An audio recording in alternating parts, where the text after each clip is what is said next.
એક સમય એક બૌદ્ધ મઠમાં એક ગુરુ રહેતા હતા.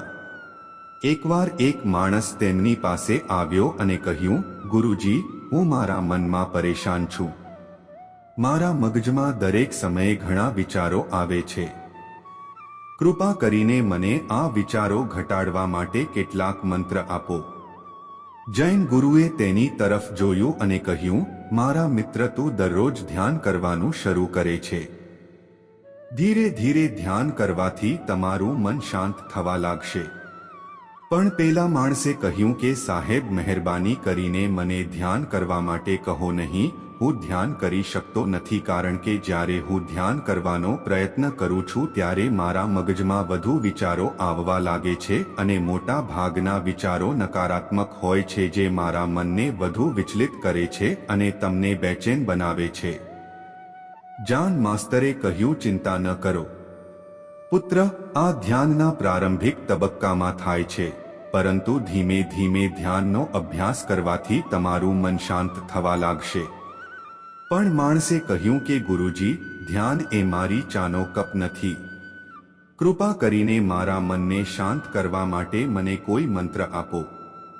જૈન માસ્તરે જોયું કે આ માણસ આ રીતે સમજે છે.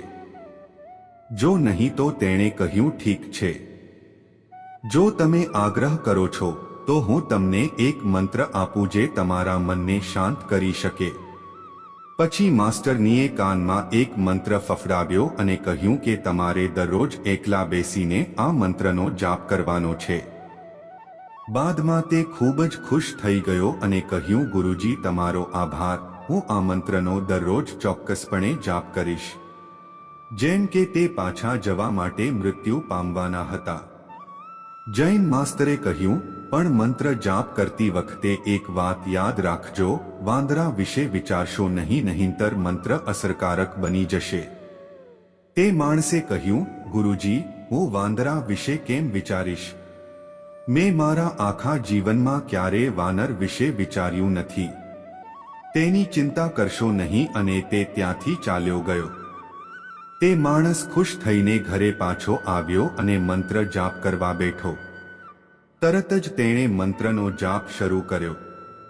તેને જન માસ્ટરના શબ્દો યાદ આવ્યા કે જ્યારે તમે આ મંત્રનો જાપ કરશો ત્યારે તમે વાંદરાને જોઈને ગભરાઈ જશો. તેને ગુરુના શબ્દો યાદ આવતા જ તેના મનમાં વાંદરાના ચિત્રો આવવા લાગ્યા.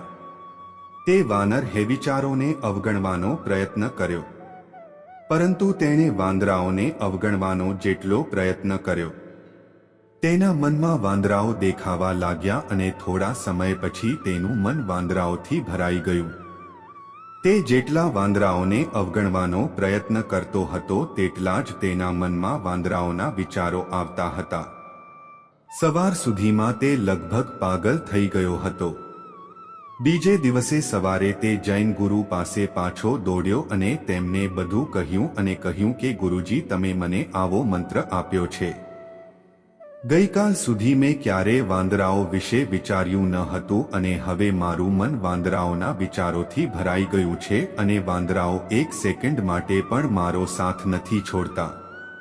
કૃપા કરીને મને મદદ કરો અને મારા મનને આ વાંદરાઓથી મુક્ત કરો. જૈન માસ્ટરે કહ્યું, ઠીક છે, આરામ કરો અને મંત્રનો પાઠ કરવાનું બંધ કરો. કાંઈ ન કરવું.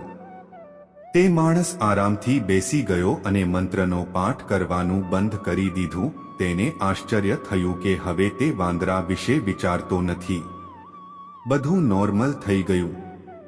ત્યારે જના માસ્ટરે કહ્યું, મારા મિત્ર, મારે તને આપણા મનના સ્વભાવ વિશે જણાવવું હતું. ક્યારેય તમારા મન સાથે લડવાનો પ્રયાસ કરશો નહીં. મન એક ચળવળ જેવું છે. તમે સ્પ્રિંગને જેટલું દબાવશો તેટલું જ તે આગળ વધશે. એ જ રીતે તમે તમારા મનને જેટલું દબાવવાનો પ્રયત્ન કરશો તેટલું તે મજબૂત બનશે. શાંત રહેવા.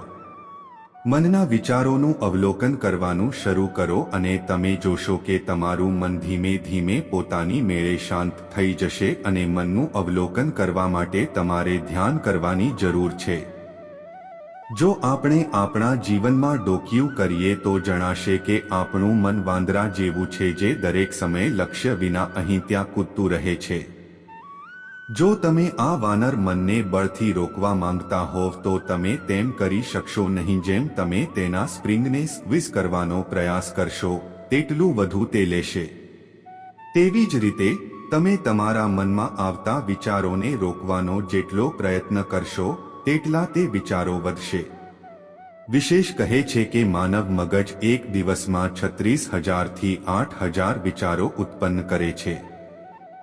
જો તમે આ વિચારોને બળપૂર્વક રોકવાનો પ્રયાસ કરશો તો તમે તેમને રોકી શકશો નહીં. તેના બદલે તેને રોકવાનો દરેક પ્રયાસ તેને ઉર્જા આપે છે. તેનાથી બચવાનો દરેક પ્રયાસ ધ્યાન બની જાય છે. જ્યારે તમે કોઈ વસ્તુને ટાળવાનું શરૂ કરો છો ત્યારે તમે તેના પર ખૂબ ધ્યાન આપવાનું શરૂ કરો છો. તેથી વિચારોને રોકવાની જરૂર નથી. તમારે ફક્ત તમારા વિચારોને અલગ જોવું પડશે.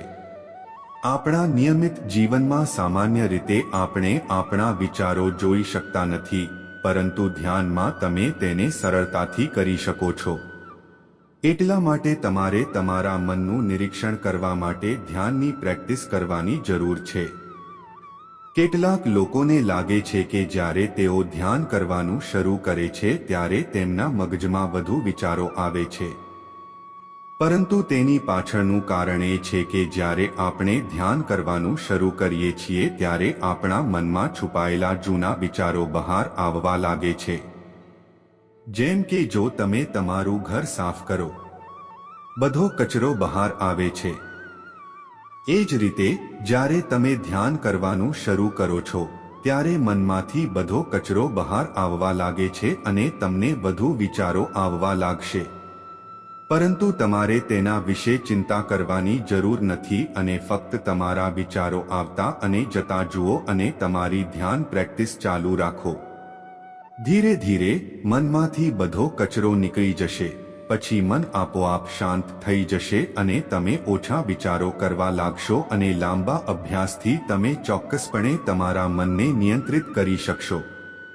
તમારે કોમેન્ટ સેક્શનમાં વાર્તા અવશ્ય જણાવો અને જો તમને ગમતી હોય તો આ ચેનલને અવશ્ય સબસ્ક્રાઇબ કરો અને નોટિફિકેશન દબાવો.